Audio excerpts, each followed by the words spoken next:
What's going on, guys? It's Anthony with the Wrenched Out Garage. Thank you guys so much for tuning in. Today we are going to be revisiting the front shocks for the Silverado, and that's kind of the plan today. So I'm going to probably jump through to several cuts, but if you guys haven't been following, I did the rear 5160 Bilsteins on this.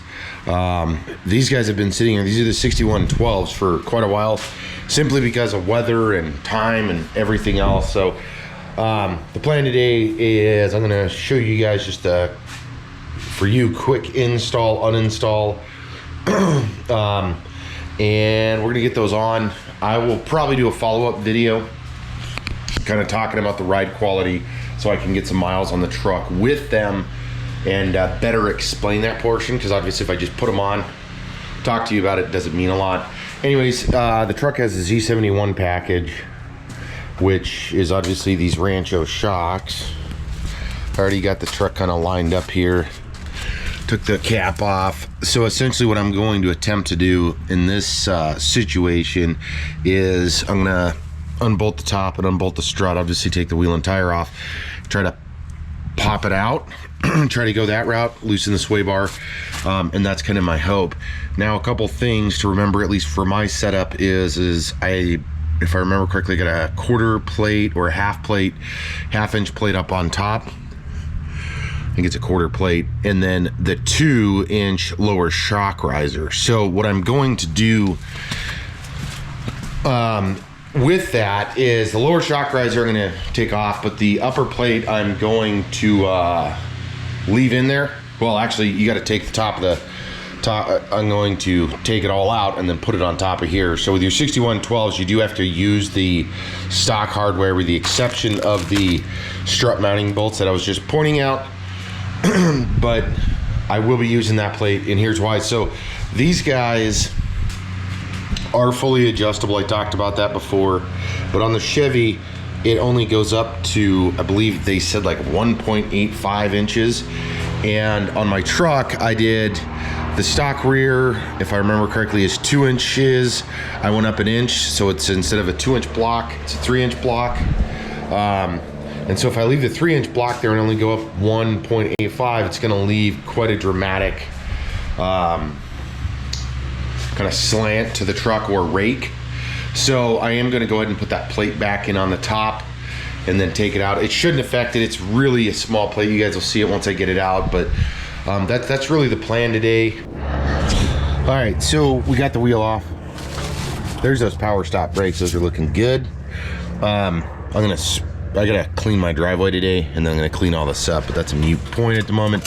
Anyways, I'm gonna loosen up the sway bar, 15 mil, top and bottom. Up here I'm using 3/4 inch wrench, and then the goal is I'm gonna loosen this up, loosen these guys up, loosen these guys up, and then what I'm going to attempt to do is pop the bolts up.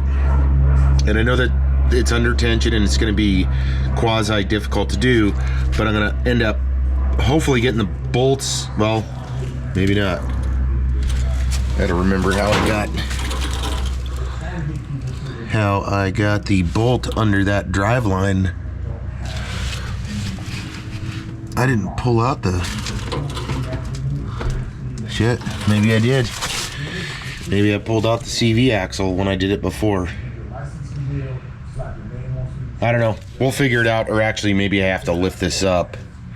I probably have to lift this up with another jack and then wiggle it out. Anyways, that's what I'm going to start doing.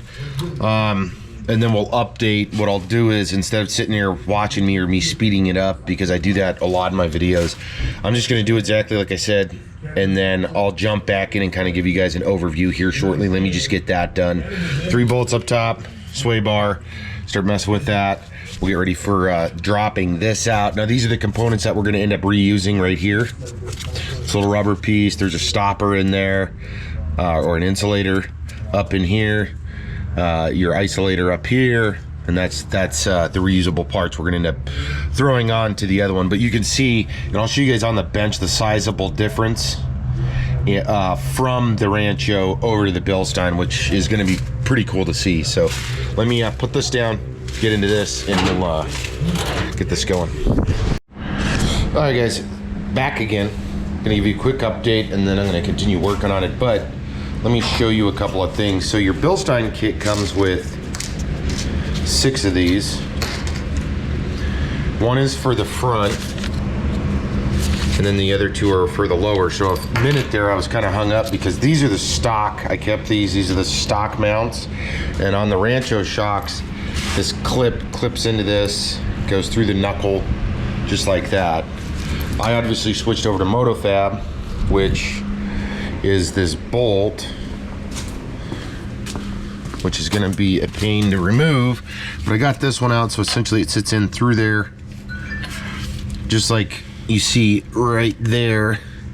So I'm not sure what I'm gonna do with that one yet. I'm gonna loosen the nut on it and then I may cut the head off of it. I'm not sure yet. Whatever's the easiest road. But just note that, so you can see those grooves where those clips on the OEM ones, it clipped in, bolt went through the bottom. Again, on the Monotube kit, it goes through the top.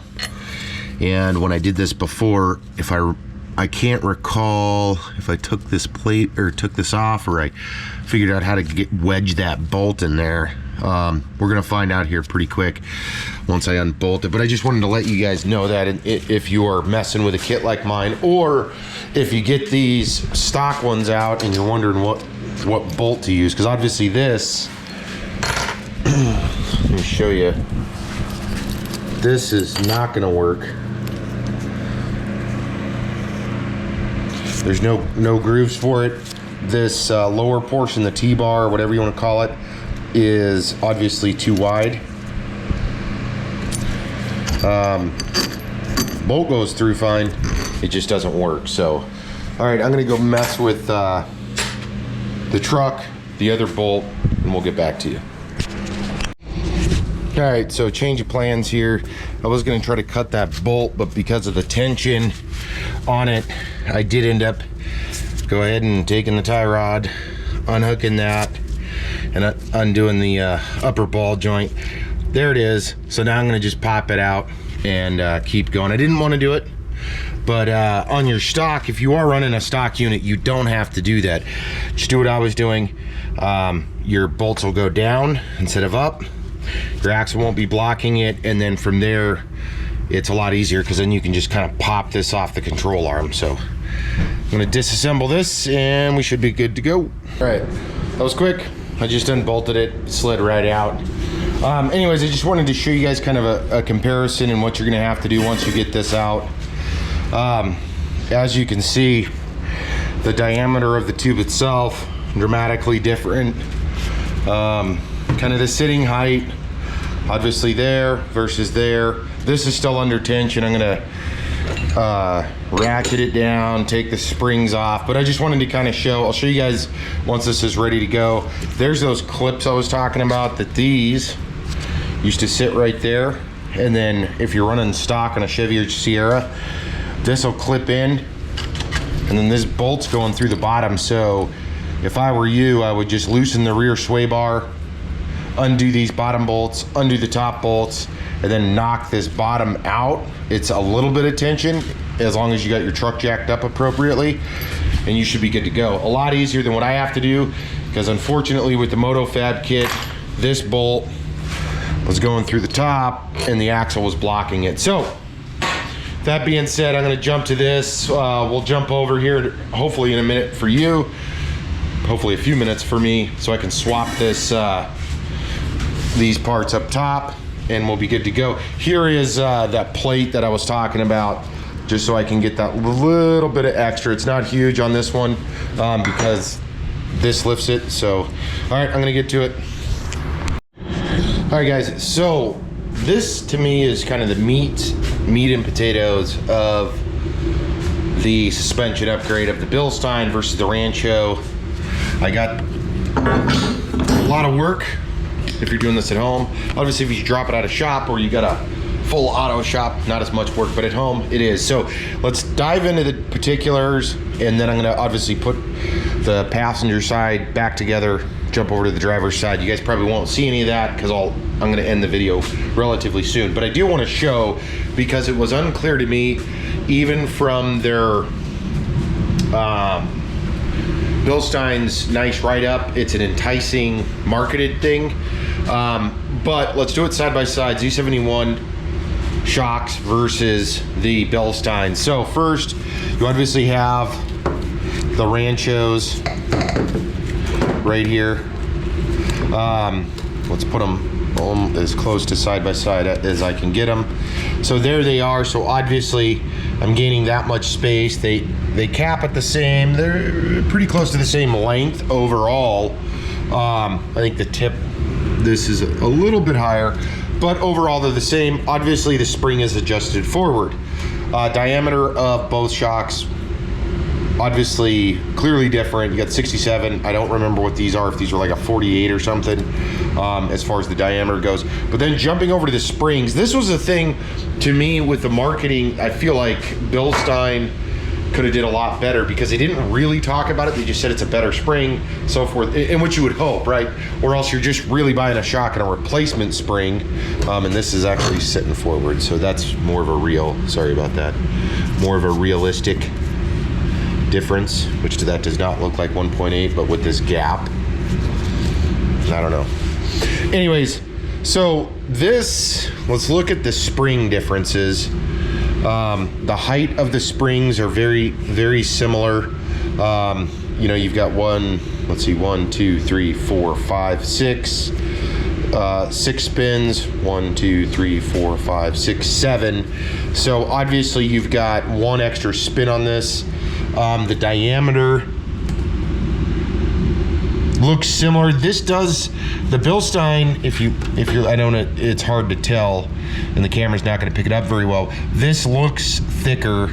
It is thicker. This looks thicker than the stock one as well. Obviously they flatten out the bottom, so maybe that makes the difference because of how it seats. The stock one is not flat, but that is the difference. So the parts that we're going to end up reusing is this boot, the little insulator, so, and then of course your cap and your nut. So that is the parts we're going to reuse. So I'm going to start putting this thing back together. And again, I know on some of my videos I get harped on for not going into details. I'm trying to keep them as clean and as quick as I can, but there are certain things that if I were looking at buying this kit, just like I just showed you guys, and I kind of progressively show you through this, I wanted to know this, and there was no information at all about any of this pretty much anywhere. So I hope that that part helps you. The next part's going to be pretty lame, because all I'm going to do is just hook these up, but I'm going to get to that. What I'll probably do is mount it all up, throw it in the truck, show you guys kind of what it looks like then, and we'll close out the video just so I don't drudge on and on. But I will be doing a review video of the full Bilstein kit. A couple things to note: this is the block I took out, and then I will be putting this back up on the top, just so I'm hoping that I get a little over the 2 inches so the rake isn't dramatic, maybe a real light rake in the stance. We'll see when I'm done. So I'm gonna dive into it. All right guys, so project turned into quite a bit more than what I had anticipated. My let's see if I can find it. My spring coupler or retainer or whatever you want to call this, that snapped. Had to buy a new one, and a lot of other things. I'm not going to go into that, but here it is. I just hit it with brake clean just because I did touch the rotors and all of that. Everything's lined up. Make sure that you line this up appropriately. The top plate needs to be the same way. The spring and everything else, that was a little bit of work I screwed up on a little bit there. But overall, it's done, good to go. I'm gonna bolt this thing up and take it for a test drive. More than likely I'll need an alignment, who knows. But that's it, the Bilstein 6112. Super stoked to see him in there. Definitely look a lot better, should function a lot better, and I'm gonna do a full suspension review here within the next couple of videos. So again, I'm Anthony, this is Rancho Garage. Thank you guys for tuning in. Bilstein 6112 front shocks update.